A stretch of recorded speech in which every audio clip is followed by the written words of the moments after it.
Yeah. Excuse me, you don't have to all wait up. I just want you to deploy down there that you can speak. Are you Frederick Gordon? Yes. You've got 2 minutes each. Right. Mr. Chairman, ladies and gentlemen, thank you very much for letting me speak to you. Radicalism. There's only one way radicalism could do something about getting us out of Europe. We could all go from this conference down to number 10 Downing Street, kick the bloody front door, sorry I wasn't supposed to swear, Janet, kick the front door in and form a UKIP non-military junta and take over the running of this country. And that would be the best government we've ever had in this country since the Second World War. Thank you. Ladies and gentlemen, I run 3 small businesses. I'm a salesman. I have to sell my services to my clients, but I'm also a salesman and a foot soldier for the United Kingdom Independence Party. Now, as a salesman, first of all, you've got to sell yourself. And you can all do that because that's why you're here today. You're proud to be a member of this party. You're proud to be British. The second thing is, you've got to have faith in your product. There's our product, and the most important thing is in our logo, the 3rd letter, I. Independence, that's what we're fighting for from Brussels. We need our independence back to make our own rules, our own laws, and run our country as we want. Now, I agree with the proposer about everything. We all know why we should come out of Europe with the military, everything else, our borders, immigration, we all know that. The thing is, there's only one way. We've got to convert people's minds. And whether I'm in a queue in a supermarket or wherever I am, I always steer the conversation to get round to either Europe, how it affects them in the supermarket. It will reduce their bills by roughly £20 a week. They don't know that. They still don't know it. Luckily enough, there's a lot more people know about UKIP these days than they did 2 or 3 years ago. And even on the train last night going home, I met a Pakistani gentleman who's got a partnership and a law practice in the Barbican. Now, he knew all about the fiddles of Europe in not writing off their accounts because his company specialises in financial matters. Anyway, I put him correct on a few facts, and he was very interested in UKIP. But unfortunately, he got to his station before we finished our conversation, but I wasn't going to let him off the hook. I took his phone number and I'm phoning him up in a week or 2 and taking him out for a drink and lunch or whatever.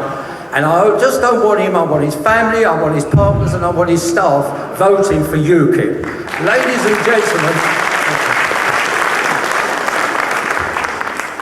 and gentlemen, we have got to take this fight forward. We have got to get away from this horrible European dinosaur. It stinks, it's fraudulent, it's disgusting. We've got to chop its head off. Get out there and fight for UKIP to get this country back for us. When I was a kid, just after the Second World War, everything in our own, almost everything, made in Great Britain. Well, we're not so great anymore because our politicians have sold us down the road, left, right and centre. Let's get back there, get the message and get them right back into Britain. Thank you very much. Thank you. Frederick Pearson. Can I have John West, please? And can I ask you to keep to your times, please? We are allotting 2 minutes each. Immigration now means the equivalent of a city the size of Birmingham every 5.5 years. It is simply impossible to integrate these people, and nor should we be expected to. Uncontrolled immigration not only threatens our culture, but our very national identity.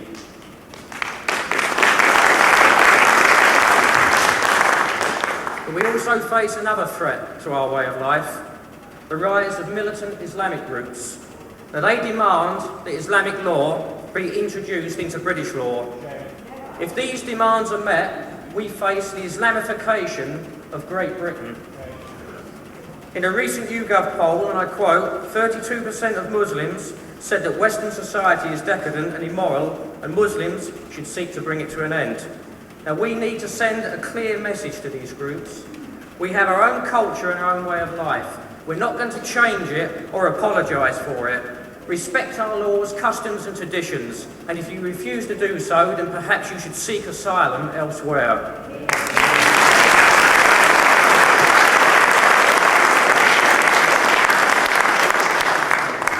Fellow members, The face of Britain is changing. Last year, 196,000 British people left our shores for good. In the same year, 574,000 immigrants moved here. Within decades, we could be a minority in our own country. But why are so many people leaving? Well, many feel like strangers in their own land. Only last week I spoke to an 80-year-old ex-serviceman. He said to me, "John, this is not the country I fought for. This is not the country my friends died for. It is a country that I no longer recognise."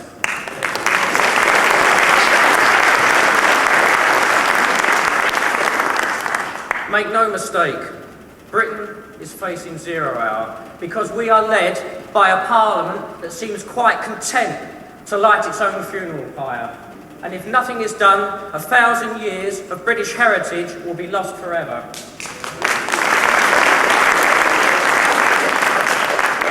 So let us take up the sword of freedom, smash the chains that bind us to Brussels, regain control of our borders, and get our country back. Thank you.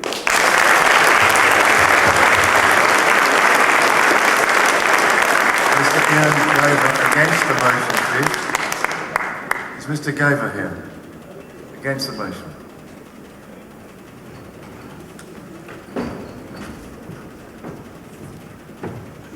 Afternoon.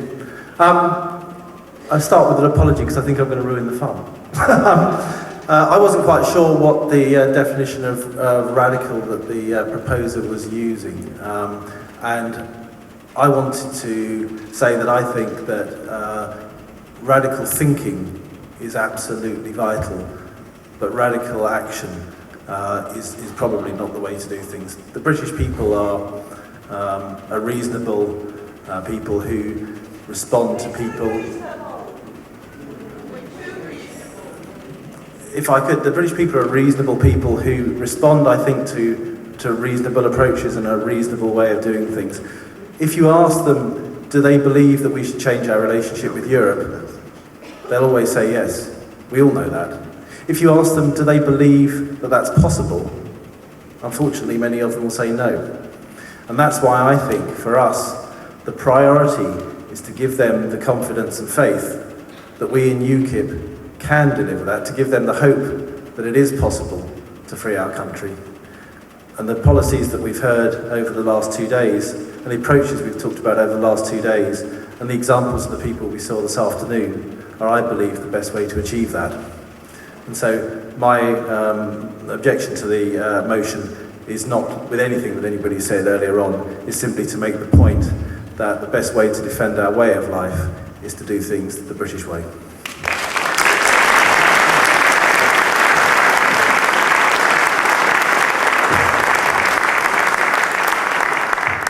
Thank you. Can I have Anne Davis speaking for the motion?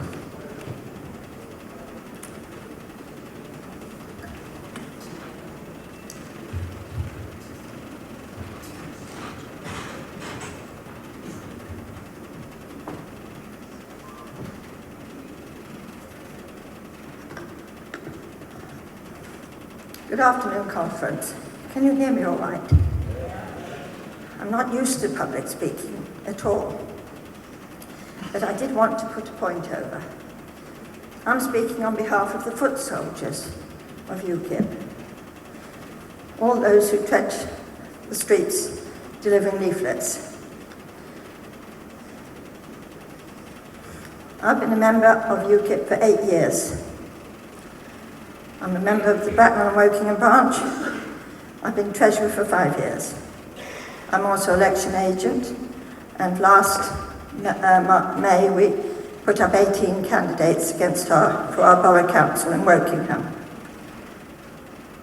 I've spent 30 years in politics, 18 as a town councillor, twice as mayor. My passion is for my town and my country.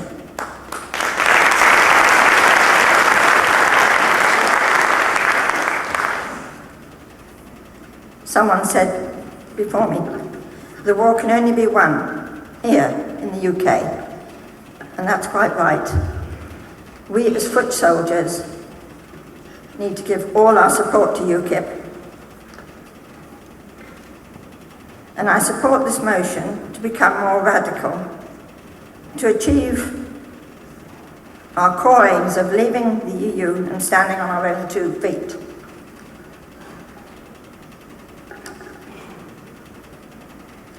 But to do this, we need to connect with the electorate, and I don't think we do this sufficiently. I would like to see the NEC consider far more radical ideas of connecting with our electorate and spending money. The superb policies that we have heard from David's team need to be promoted to our electors immediately.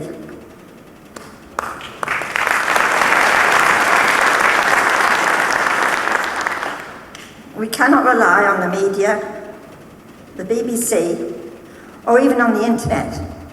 We don't all have the internet, and please bear that in mind. We need a bullet-pointed leaflet from the NEC to put through every door in our constituency.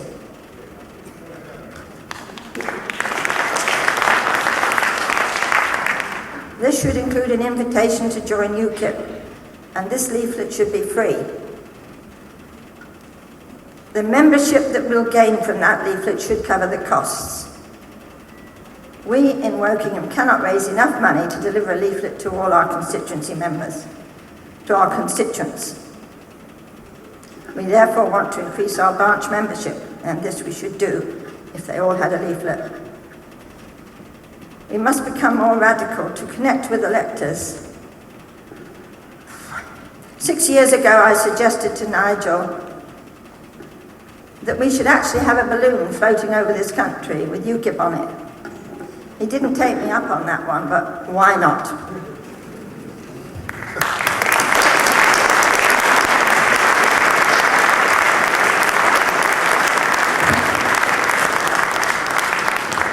Thank you, Anne. Christopher Hudson, please.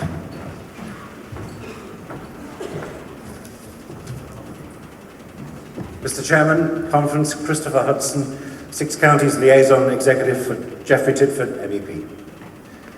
I think we need to get right to the very derivation of the word. I knew my classical degree would come in useful, Mr. Chairman. Radix is a root.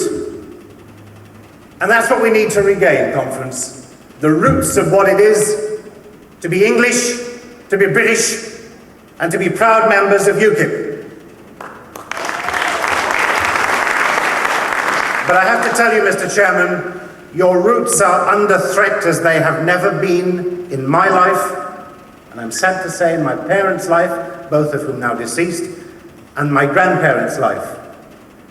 Our roots are being poisoned.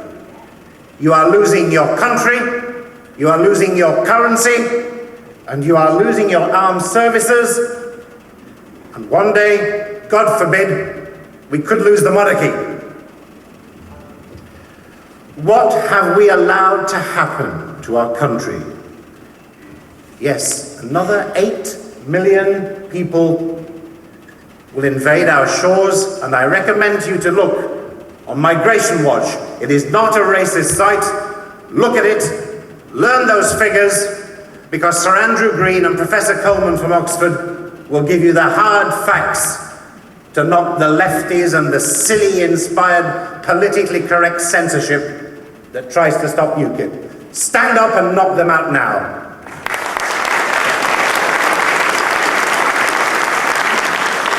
By the way, Mr. Chairman, we hear talk of human rights.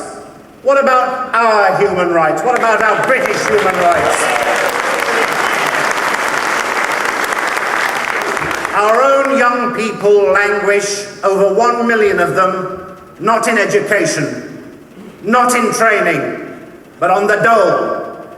English and British and Welsh young people, whilst their jobs are taken by foreigners. Why? Charity begins at home, Mr. Chairman. I say this to you. If anyone asks you why you want to go into Parliament, do as Edmund Burke said, to do good. And I say this to you, do good and fear nothing. Do good and fear nothing. Tell the truth. Only one party at the next election and the next Euro election will tell the truth: UKIP. And so I say to you, before we can leave what's left of unwrecked Britain, I say to you, wake up England, save your country, vote UKIP.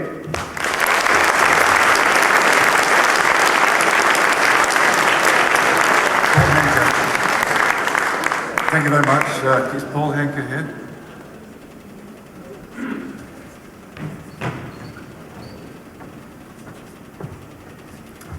Hello conference, my name is Paul Henk and I am chairman of UKIP Scotland.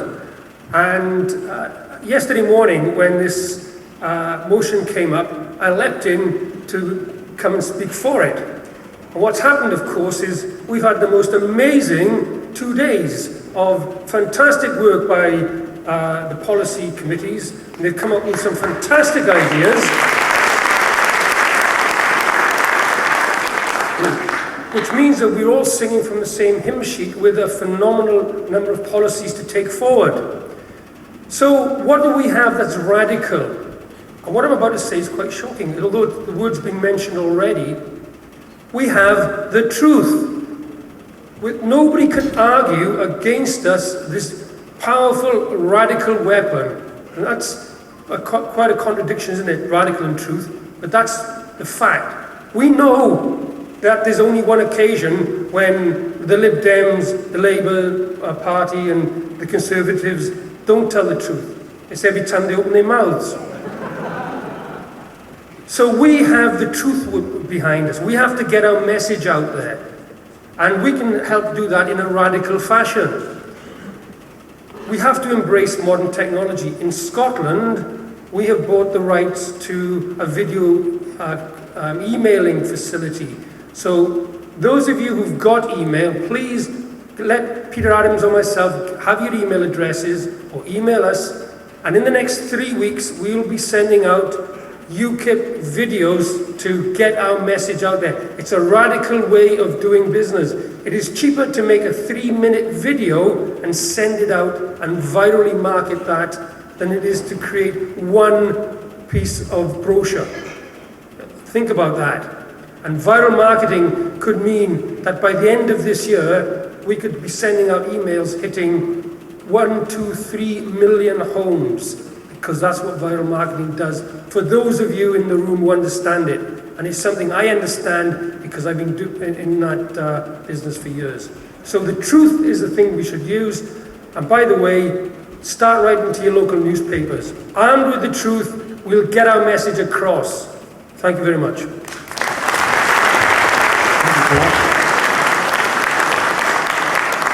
Robert Watts has now agreed to speak against the motion. Sorry, Robert Woods will speak against the motion, and we have one further speaker after that. Good afternoon, everyone. I'm sure you've noticed 2 things about me. One, firstly, that I'm not actually English, I'm British. You get a lot of people today actually saying English, but if you look very closely just below me here, you'll actually see it says UK, the United Kingdom of Great Britain and Northern Ireland.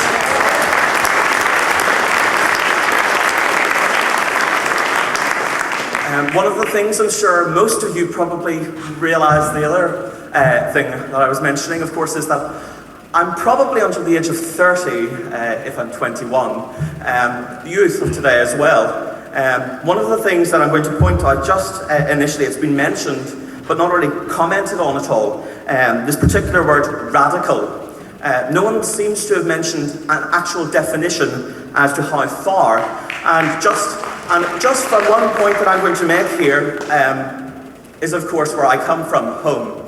Home in the United Kingdom, not England, by the way. At home, as I'm sure you can imagine, being 21, I was a child of the terrible troubles in Northern Ireland. Started before I was there, of course. But one thing that people then realised was that they needed to be radical to get their views across. And I'm sure we can all remember exactly what happened and what today has only just finished. I, a child from the age right up to 21 now. My country, where I come from, my state in Northern Ireland, has never had peace. This word radical is actually provoking more war, civil war even, within the country itself. I think UKIP should not be a radical party at all. We should be a political party, and it's very important that we try and do things as we wish them to. As I said, with the Troubles, growing up with terror isn't a brilliant idea really for growing up, as I'm sure you can imagine. I think we need to really define radical, if not remove it from the concept, because an eye for an eye is not the way forward.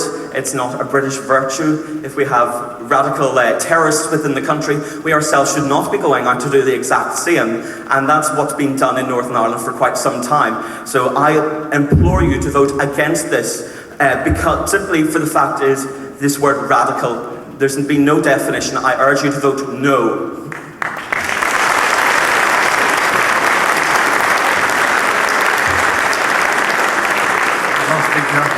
Last speaker, Christopher Loon, please.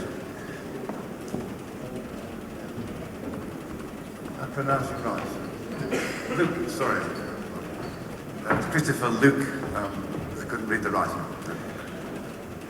Mr. Chairman, my lords, ladies and gentlemen, it is with great pleasure at this, my first UKIP conference, to rise and speak in favour of this motion, so ably proposed by my good friend and colleague, John Bufton of UKIP Wales.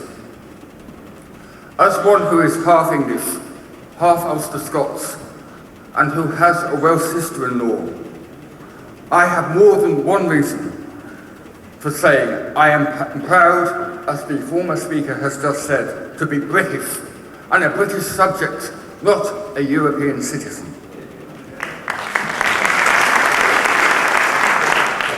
To the outside world, let me make it abundantly clear that we in the United Kingdom Independence Party are not and will never allow ourselves to become European citizens. We are proud to be, and intend with God's help to remain, loyal subjects of the British Crown.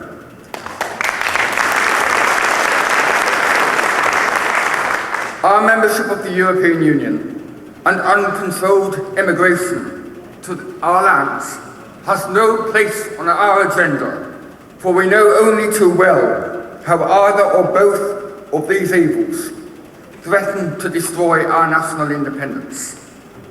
We are unionists in the sense that we support the union of the United Kingdom of England, Scotland, Wales and Northern Ireland, which has evolved and served our lands and peoples well for generations, both in war and in peace. And I speak as one who has served in the Ulster Defence Regiment myself. But we will not be party, and we will never be party, to sacrificing our inheritance upon the altar of the damned and doomed entity known as the European Union. Mr. Chairman, fellow UKIPers, in this, the 50th anniversary of the signing of the Treaty of Rome, I am reminded of the adage that the lessons of history is that those who do not learn those lessons on past mistakes are condemned to relive them. Many times over the past 35 years since 1973, we have been condemned to relive past mistakes. The Single European Act, introduced by that treacherous woman Thatcher. The Maastricht Treaty, introduced by her successor John Major. The Treaty of Nice, introduced by his successor, Blair.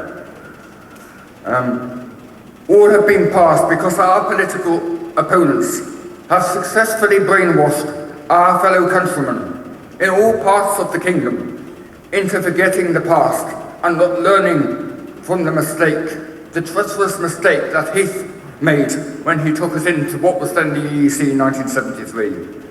We cannot, we must not allow our fellow countrymen to make similar mistakes and to repeat the same mistakes of past generations if we secure a referendum on the European Reform Treaty and, more importantly, any future referenda on whether we stay in or pull out of Babylon.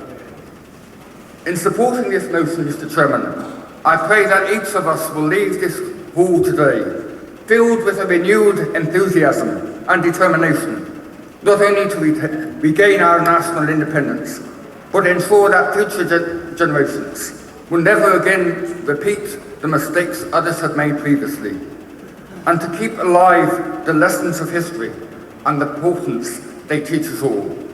Mr. Chairman, my lords, ladies and gentlemen, in praying that the Lord will richly bless and keep you all in our cause, his cause to free our nation, I beg you to support this motion.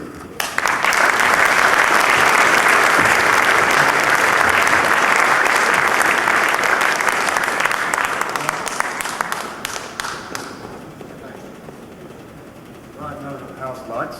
It's time to just have a division on that motion, please. You've got your red cards ready. And I don't want to see any cards the wrong way around, back to front, or upside down. Would all those in favour like to raise their cards high? Right, just to see if it's an easy majority. Those who are against the motion.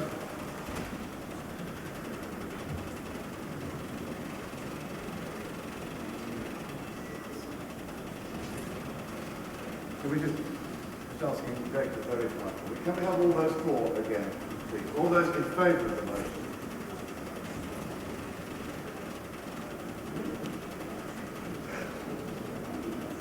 Sorry. Without counting, it's pretty obvious to me that it was overwhelming before. Can we have all those against? All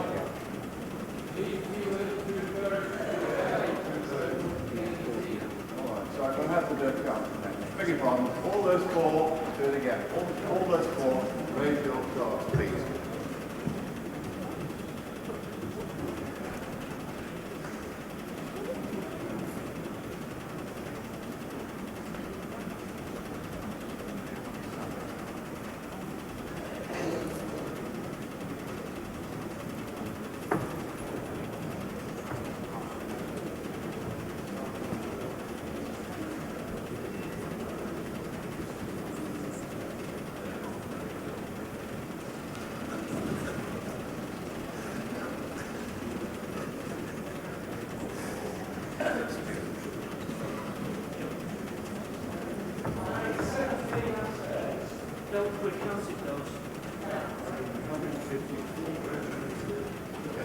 Those against, please.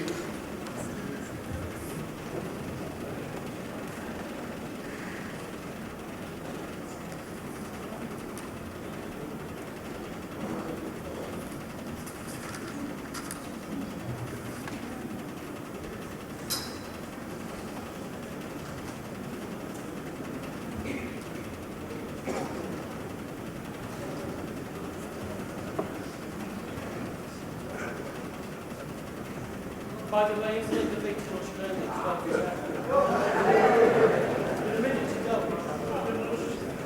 Right, thank you. Any abstentions, please?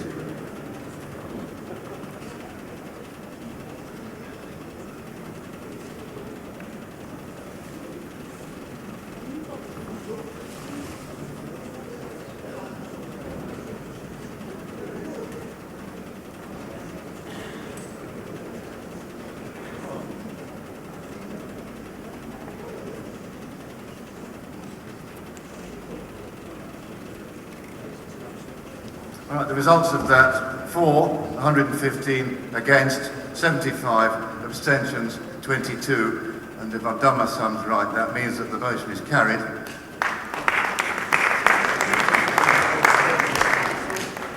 I can't understand. You tell me. You might just be interested in the result of the Australia-England game. England 12, Australia 10.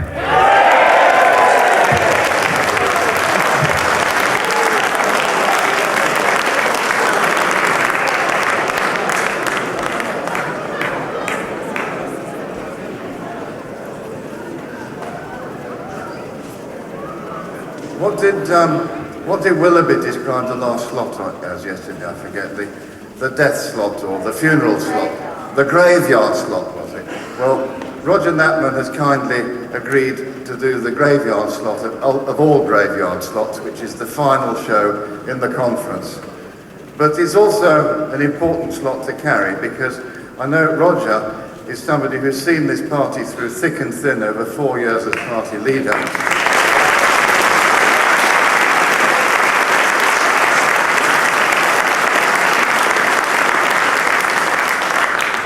So he's got that depth of experience to be able to relate back to what we've done before and relate it to the present and what we will be doing in the future. Roger, would you kindly come and speak to the people? Thank you. Roger Knapman.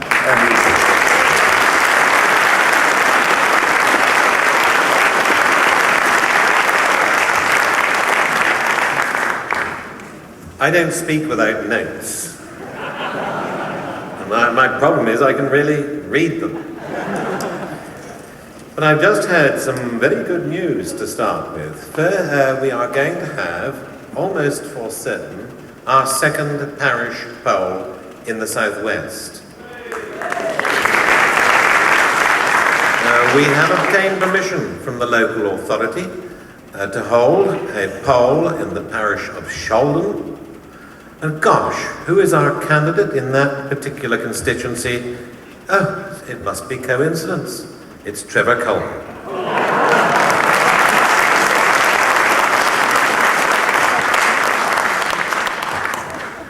Again, by coincidence, the date chosen is October the 18th.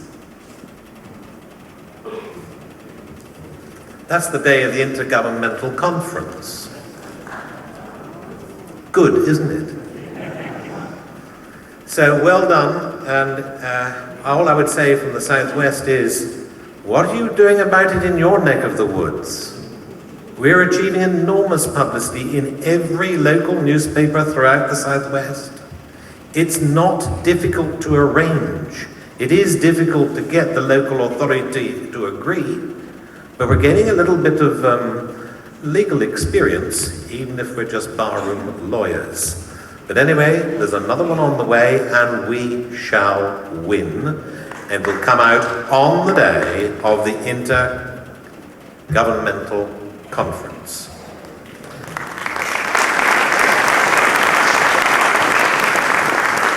Now my theme, and I'm getting there, Mr. Chairman, gradually, my theme is about the future.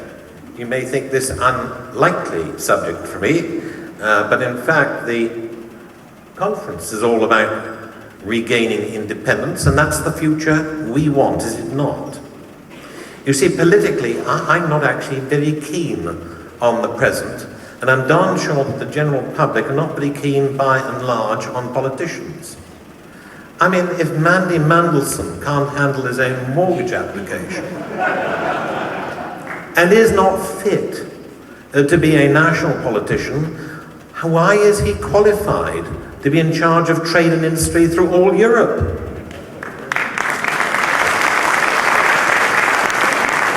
In fact, I'm coming to the conclusion that manifestos don't matter because people don't believe them.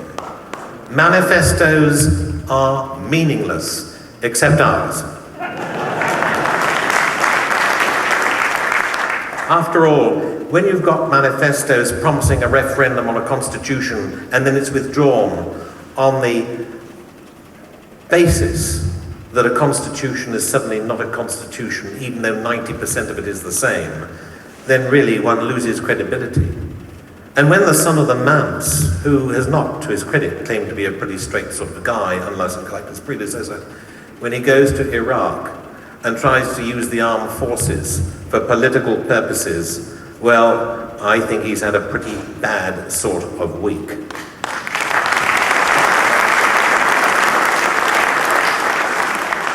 Are you regular readers of Building, the magazine for the construction industry? If so, you will know the answer to this question. If Gordon Brown plans to build 100 schools by the end of 2010, how many will he actually build? Yes, it's not a bad question. Now, there is a formula, and rather than listen to me, you can work this out, if you like, over the next 5 or 10 minutes. Now, remember that X is the number that will actually be built. And the formula, X equals X, which is the number planned, remember that's 100, times PI over B times W. Now, have you got your pencils and papers? I should explain that PI, the number planned, is times political importance. So it's adjusted according to government decisions. And it's over B times W, where B is the bureaucratic drag and W is waste. Now take my word for it, because all the figures I've given you over the years have always been seasonally adjusted and in real terms. That 100 over 120 over 14.2 times 120 equals 7.042. That means 7 finished schools, and the 0.042 is for Gordon to turn up and say there's a school, even though there isn't one.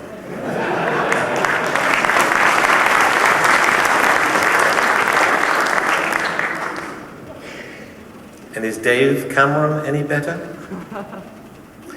He slated Brown, and now I mean this seriously. He spent a large portion of his overlong speech trying to tell us that Mr. Brown didn't know what he was talking about.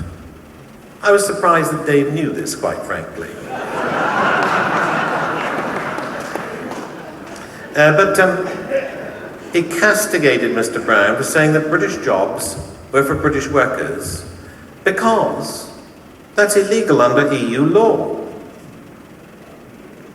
Well, he also noted a number of other things that Mr. Brown had said which couldn't be achieved for other reasons. For instance, Mr. Brown wants to deport people for carrying knives and for gun crimes. I'm sorry, you can't do it because we're signed up to the Human Rights Act. But Dave, you really should have notes for your own speeches, my son. Because within a quarter of an hour, you were promising something. You were promising, and this is what he said, I will tell you that we'll get out of the European social chapter so that we can make our rules in Britain rather than Brussels. Do you think that he would be in a position, in the unlikely event that he becomes Prime Minister, to achieve that? No. Because the social chapter, and little did the Conservatives do to oppose this, the social chapter is now part of the Treaty of Amsterdam. And therefore, if you want to achieve what he said he was going to achieve, you have to unpick the whole of that particular eiderdown. So I'm sorry, Dave. You don't know what you're talking about. And that was a shame since you're pretending that you knew what Brown was talking about. Now, only UKIP has been pointed out by a succession of speakers, and quite rightly, want Britain to be independent. Cooperation, yes. Integration, no. And I welcome the development of new policies. It's absolutely essential. Absolutely essential. I don't want Nigel to go through what I went through for a while, which was when I got on the box to have to say, oh, Mr. Knappen, you're the leader of a party with just one policy, aren't you? And you say, no. And they say, well, aren't you missing Mr. Kilroy Silk? And they say, no. Have you got any other policies? Yes. But by that time, your 17 seconds is up. So that's good. I welcome the policies, and they're generally very good. But I also caution you in this graveyard episode to say, why did you join UKIP? And every single one of us, I think, will give exactly the same answer. To make sure that Britain is independent. That is right, isn't it? To get Britain out of the EU. And sometimes, speaking to people like over the last 2 days, so many of you underrate our achievements to date. This is not to safeguard my own modest record, but we have achieved through the referendum party and ourselves a promise of a referendum on the currency.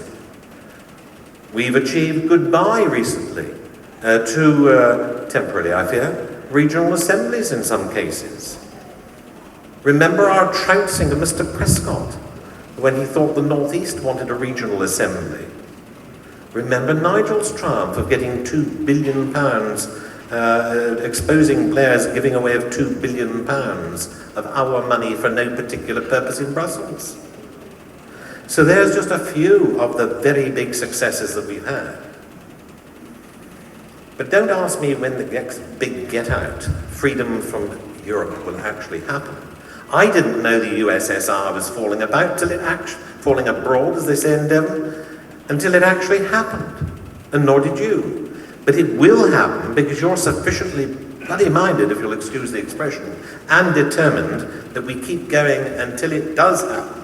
There's no situation we can't make worse.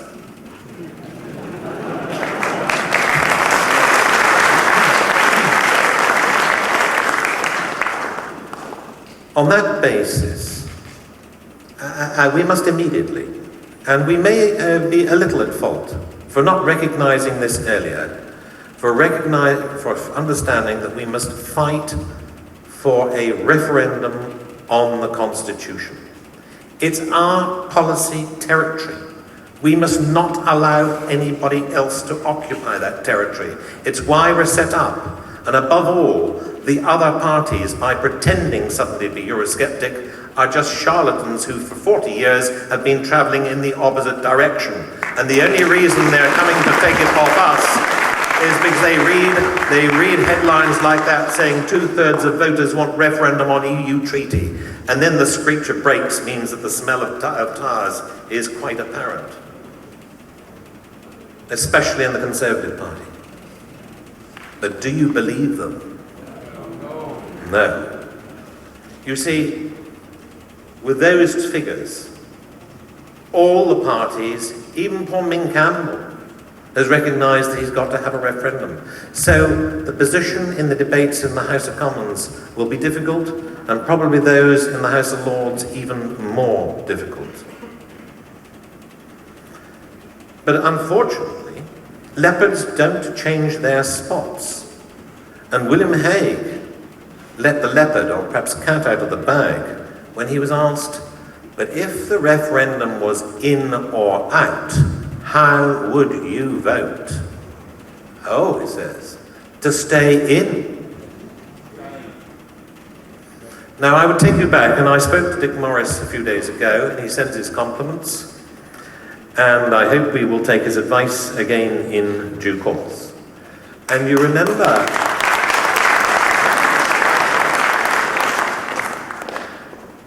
I hope, his story. Because remember William Hague saying, I vote to stay in.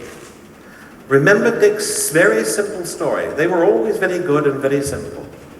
A person goes into the bank to rob. Do you remember? To saying to the bank, I want your money. And there's my gun. I'm not going to use the gun, do you remember? But I want your money.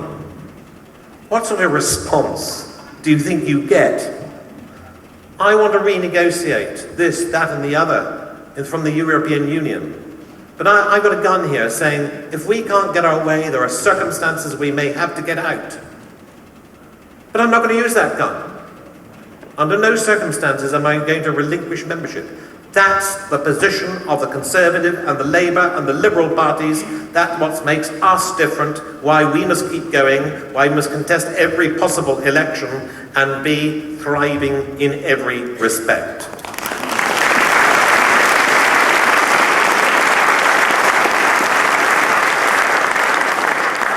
We surely have to say, free trade, or whatever, yes. Political union, no. Ruthlessly, we have to keep this pressure up. The structures of the EU, like the Soviet Union before them, keep being rocked by what we say, what we do. We know from so many other countries now that they look to you, they look to us for a lead and example. We are generally reckoned to be the most parochial, bigoted, backwards people to appreciate the beauties of the European Union in all the 27 countries, and long may it continue.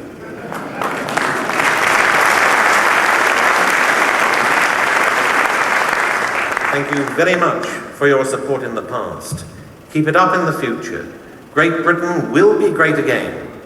But to be able to assure you of that, then you have to keep going, have to be enthusiastic, have to have the more policies, have to get the youngsters up and running, and much, much more besides. And if I can help in some small way, then I'll do so. Thank you all for coming to the conference. And my final thought is to thank our chairman, who, having been not just an MEP, but chairman, has been doing an enormous amount for the party. He deserves, I think, a little special clap. Perhaps somebody else is going to thank him, I don't know. I hope so. But I think he's doing very well. And in difficult times in the last 12 months, he deserves it.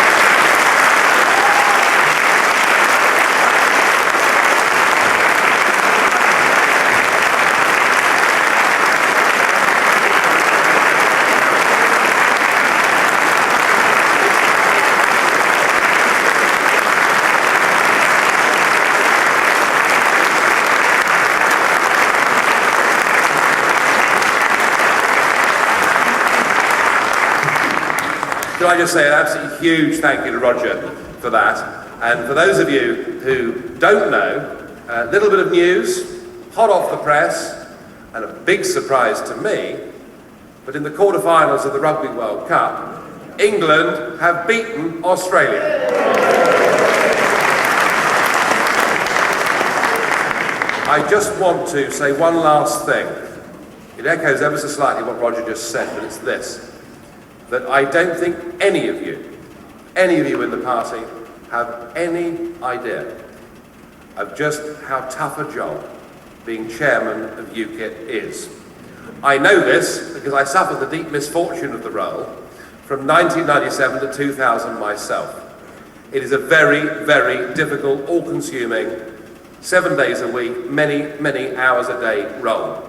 And I must say, I am very, very fortunate indeed that when I took over as leader of the party last year from Roger, and I said to John, I wanted him to become chairman of the party, that he accepted it. And I know there have been times through this year when he's probably questioned his own wisdom in accepting that role, because you don't get much thanks, you get an awful lot of abuse, but it is an absolutely vital job to play. And if I'm able to do what I hope I can do for you, which is, I believe, to get out there through the media and to project our message out to the millions, I can't do that without somebody behind me who is loyal, trustworthy, and gets on with the nuts and bolts of organising what is becoming an ever more complex organisation. And I simply couldn't pay any higher tribute to John than to say, if I'd been stuck in a muddy trench in northern France,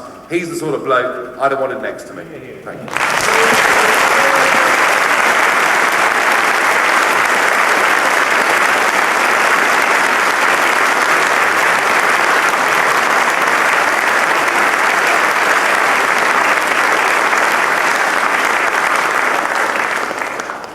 Well, thanks, Nigel. It's not the nuts and bolts that's the hardest part of this job, it's keeping up with Nigel.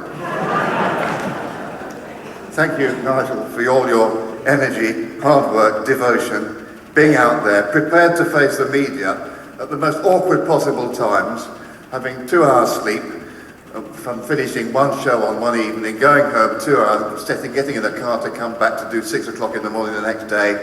That's what Nigel has always been prepared to do.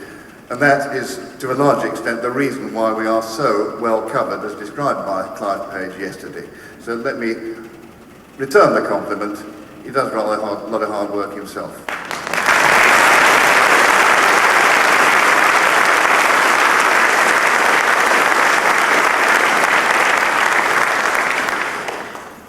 So has it been a good conference? Yes. Has it been a good conference? Yes. I really need to say thank you to a number of people now. Firstly, Greg Beeman, he was on show just now presenting me.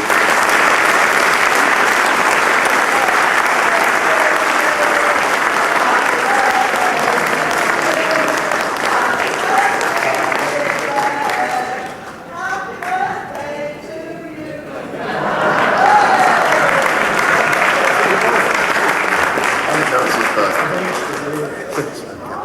got any more UKIP umbrellas?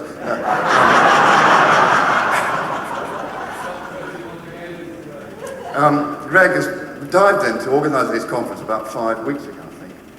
We weren't going to have a conference. And I rang Greg one Monday morning. I said, we've got a bit of a bother here, Greg. He says, oh, don't worry, I'll see what I can do. So within a couple of days, he found this place. And since then, it's been, amongst all the other work he's had to do, he's got to sort of found time to organise this. So thank you, Greg. You've done a great job.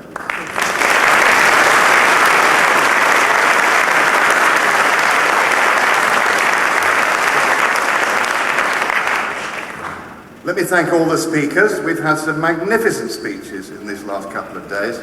All those chaps yesterday morning really set the tone for this conference, and I've had nothing but good remarks about the inspiration that people have gained from being here on these 2 days.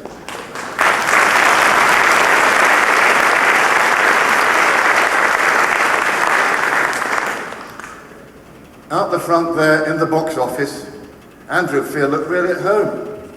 I think he's missed his vocation. He should be in the box office for some cinema or something. He was handing out tickets there. The team, Andrew Fear, Nicola Edwards, Lorraine Bennett, last but not least, David Chalice, the chaps who've come up from head office to do the behind-the-scenes, unglamorous work of making the conference work. Thank you.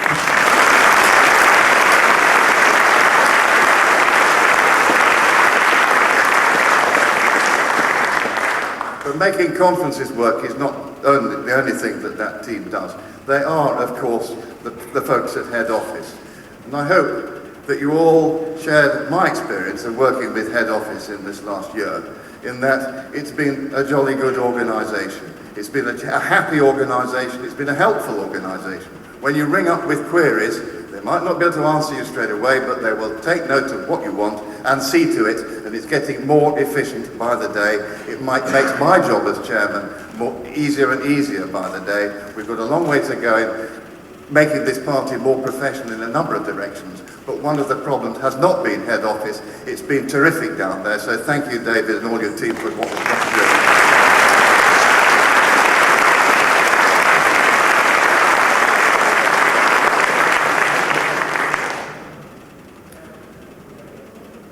The two people who've helped me, I suppose, most during the year are the fellow party officers.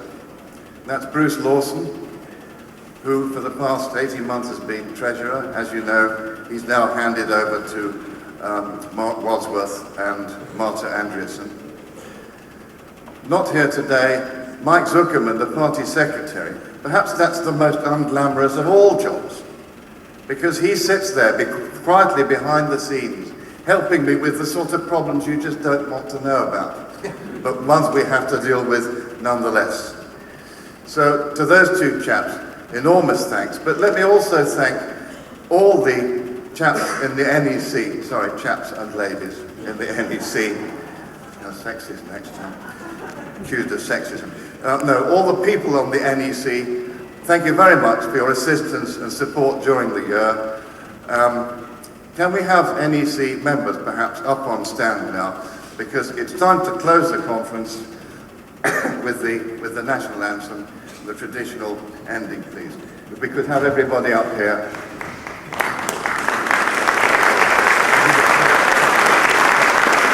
Finally,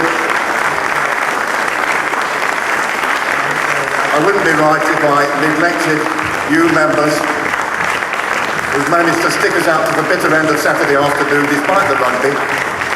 Thank you very much for all your support, and I hope you go home in good spirit to continue the fight. Thank you.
Thank you, folks.